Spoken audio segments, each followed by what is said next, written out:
Linda Larson Schlitz here. I have been a counselor for about 30 years, and one of the questions that I have gotten over and over again is, where is God when bad things happen to good people? Where is God in the middle of a pandemic? Why isn't He healing some of these people? What about these children? What about the whole world? What about people losing their jobs, losing their homes, all the things that are happening right now across the world? And now, in the United States at least, we may have a meat shortage because so many people have gotten COVID-19 in the meat packing plants. It's tragic what's going on. And where is God? Well, this is certainly debatable. It has been for centuries, and everybody's got different views on that. All I can share with you is my view and where I've come from and how I've gotten to the age of almost 65 in another month to be here, still happy to be alive and knowing that every day I have got a purpose, hoping that I live till I'm 150, just because I know God's got so much more to do with the people in this world that are struggling. And that's my message to you today. If you're struggling with where is God and does He have a purpose in this whole thing? Does He have a plan for you? The answer is absolutely. I believe we were all created for a purpose.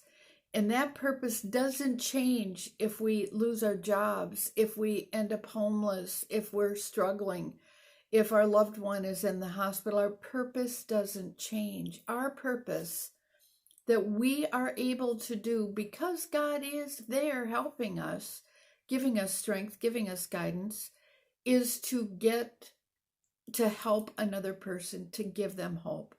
I believe we're all faucets of hope. And if we can just step back and look around to who needs us, maybe it's our children, our loved ones, our family, our friends, our neighbors, those nurses and doctors and CNAs and people who are doing the cleaning, they all need somebody to help them, to support them, to be there for them. We can do a lot if we don't waste our time sitting in the house feeling sorry for ourselves. And I know that sounds really harsh at this time in our lives, but God does have a plan. And if we want to take a look at how valuable we can be, also think of this. You have gotten to this point, right? You're here. My cat wants to get in. You are here today listening to this. You got here. I don't know how old you are, but you're probably not a little kid. Even if you are, you were born, you survived, you are getting through. So look back at who has helped you to get through. Who supported you? Who encouraged you? I am here today doing this because I have survived a lot of things. I've never been through a pandemic before, but I've been through a lot of things that people are like, how do you do it? I do it because I have a purpose. I have a higher calling than me being happy and getting money and buying stuff and having a nice house and a nice car and all. That is not what it's all about. But so much of our stress and our anxiety and our frustration and our anger towards God has to do with things being the way we want them to be when we want them to be that way. We don't want our loved ones to get sick and die. But fact is, everybody's going to die at some point in time. Is that because God's killing them off? No. We have a world that is in motion. God doesn't have a bunch of puppets here and He's not in the business of fixing all the problems. He's in the business of investing into our hearts and souls a purpose, that we have a higher calling than just having our needs met all the time. It is about, yes, self-sacrifice. When you see these doctors and nurses and medical people and all the people in the world, each and every one of us, we push through to do what we are called to do, whether it's working in a factory or serving food. If that's your calling, you know the people depend on you, and that's what drives you. That's what we're here for. We're here to do what we're called to do. And if you're stuck at home, your calling is to be stuck at home with joy, not complaining, not being upset, but looking at what you have, the good that you have, the attitude of gratitude. Look at what to be joyful for. You're alive today. You've got access to food.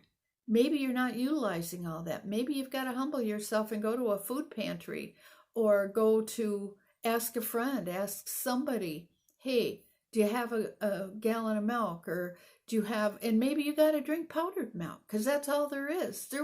That's how I lived for years when I was a single parent and struggling through going to college. You know, maybe it's back to macaroni and cheese and ramen noodles. Not the healthiest diet, but can you survive? That's it. Do you have a roof over your head, food on your back, and clothes in your stomach? And if you don't, is it because you have not allowed somebody else whose calling it is to meet those needs for you?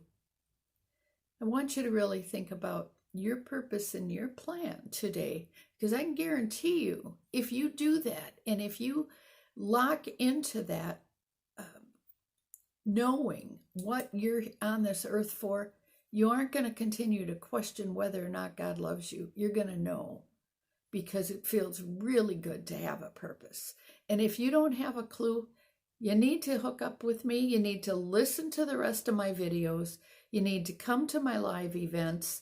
You need to come to my other events that I have. And you need to hook up for a coaching session so that I can help start directing you to doing the thing you're called to do. Because you know what? Nobody else can do it. Nobody in the entire world ever has had the skills, abilities, talents, and opportunities and experiences that you have. Nobody can do your job. So start today. Do it today. Don't waste another minute. Maybe it's writing a book while you're sitting at home. Maybe it is calling up some people who you know are struggling. Maybe it's bringing something to a person who can't go out and get it for themselves. Maybe it's making masks. Come on, folks. Don't feel sorry for yourself and blame God because you're not doing what you're called to do. And again, no excuses. If you don't know, get a hold of me. Go on my website and click on the free strategies session under coaching, and we can meet and see what I can do for you, because God's providing this opportunity for you for a reason. This is about God. This isn't me. It's about God. He brought me here. He saved me from killing myself in 1976 so I could be here for you today, to give you this opportunity today, not tomorrow, not whenever. Hook up today. And I will be really looking forward to doing my purpose, because you're cheating me and you're cheating others if you aren't doing yours. So I'm excited to walk on this journey with you. My name is Linda Larson Schlitz, and I'm the Faucet of Hope.